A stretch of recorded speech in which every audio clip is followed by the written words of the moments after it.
Hello, grade 11 students. Again, welcome to another lesson about Earth and Life Sciences. I am your teacher, Mom Rosaline.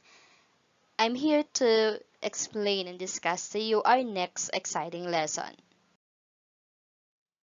Our lesson 4, ladies and gentlemen, my dear students, is about rocks. You will have to identify the three main types of rocks based on how they form and environment formation. Specifically, this module will help you to classify rocks as to igneous, sedimentary, and metamorphic rocks and appreciate the importance of rocks in our daily life. Would you agree with me if I say rocks and everything about rocks are already part of your lessons in elementary science classes?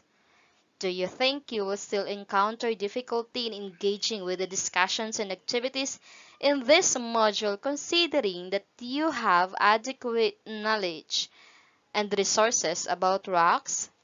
There is nothing new in this module except for much deeper approach in content since you are now in senior high school. What is rock exactly?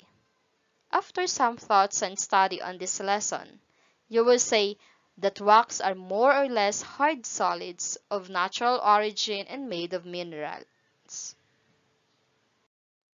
Generally, rocks are identified by their distinctive set of minerals they contain.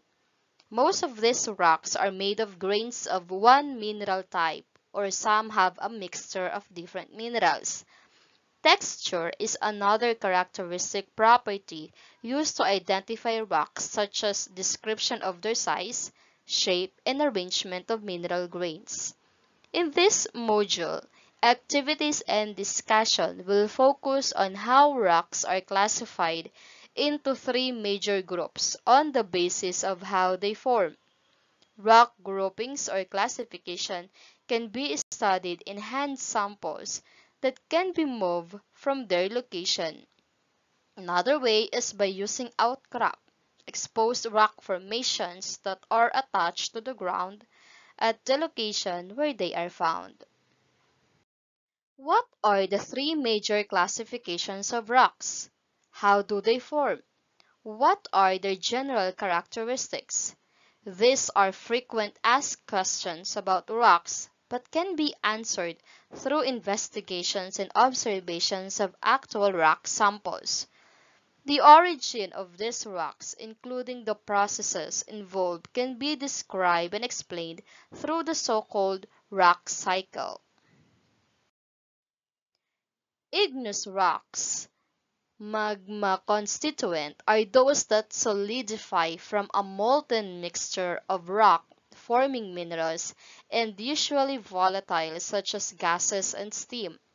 Since their minerals are crystallized from molten material or magma, igneous rocks are formed at high temperatures and originate from processes deep within the earth, typically at depths of about 50 to 200 kilometers or 30 to 120 miles in the mid to lower crust or in the upper mantle, form when magma cools and solidifies underground. There are two types of igneous rocks, the intrusive and extrusive igneous rocks. The first type, or the intrusive, is formed when magma cools slowly below the Earth's surface. They have large, well-formed crystals, while extrusive, on the other hand, is formed when magma reaches the Earth's surface, a volcano, and cools quickly. They have small grains. The comprehensive discussion of these types of igneous rocks will happen in our succeeding lessons. The following are the common igneous rocks. For the volcanic or extrusive igneous rocks, we have volcanic scoria, pumice, obsidian, and basalt. For the plutonic or intrusive igneous rocks, the common types are granite, pegamatite, syenite, and gabbro. Moving on to the next rock type. sedimentary rocks. They are formed by the compaction and cementing together of sediments, broken pieces of rock like gravel, sand, silt, or clay. Those sediments can be formed from weathering and erosion of pre-existing rock. Sedimentary rocks also include chemical precipitates, the solid materials left behind after a liquid evaporates. There are two types of sedimentary rocks. One is clastic and the second type is the chemical sedimentary rocks. The first type, or the clastic sedimentary rocks, are formed from mechanical weathering debris, while the chemical sedimentary rocks are formed when dissolved materials precipitate from solution. Clastic sedimentary rocks such as breccia, conglomerate, sandstone, siltstone, and shale.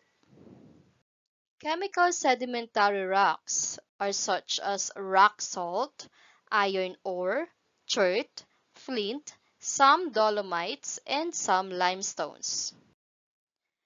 Number 3 is the metamorphic rock.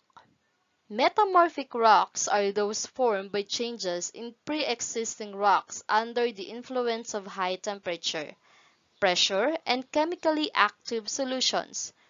The changes can be chemical or compositional and physical or textural in character.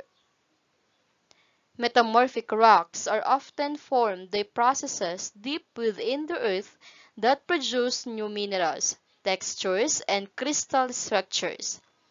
The recrystallization that takes place thus so essentially in the solid state rather than by complete remelting, and can be aided by ductile deformation and the presence of interstitial fluids such as water. There are two main types of metamorphic rocks: those that are foliated because they have formed in an environment with either directed pressure or shear stress, and those that are not foliated because they have formed in an environment without directed pressure or relatively near the surface with very little pressure. Examples of foliated metamorphic rocks are slate, peelite, schist, and gneiss. For the non-foliated metamorphic rocks, we have quartzite and marble. Familiar to us, and others not so familiar. Which begs the question, why are there different types of rocks? Well, it has to do with the processes of how they are formed. And there's three main processes. There's melting and cooling, weather and erosion, and there's also heat and pressure. The first process, melting and cooling, involves the melting of rock deep in the ground. Eventually it cools and becomes igneous rock, like this feldspar. Another process is weather and erosion. Weather and erosion breaks down rock into sand and gravel that we call sediment. It eventually hardens through a process called compacting and cementation and it forms sedimentary rock, just like this sandstone. The final process is heat and pressure. Rock deep in the ground becomes soft and is eventually squeezed to form metamorphic rock, like this rock, called gneiss.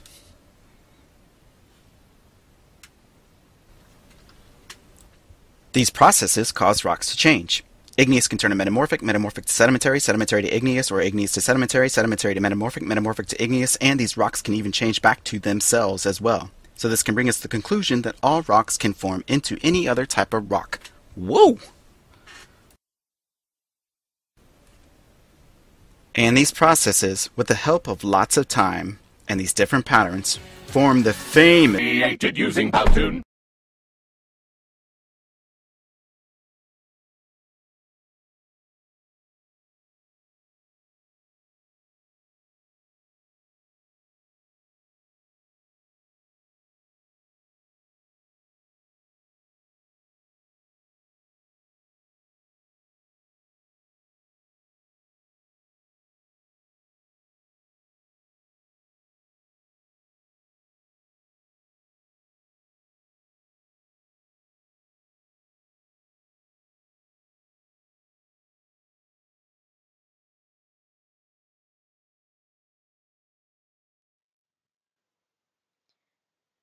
We are done with this lesson. Well, congratulations.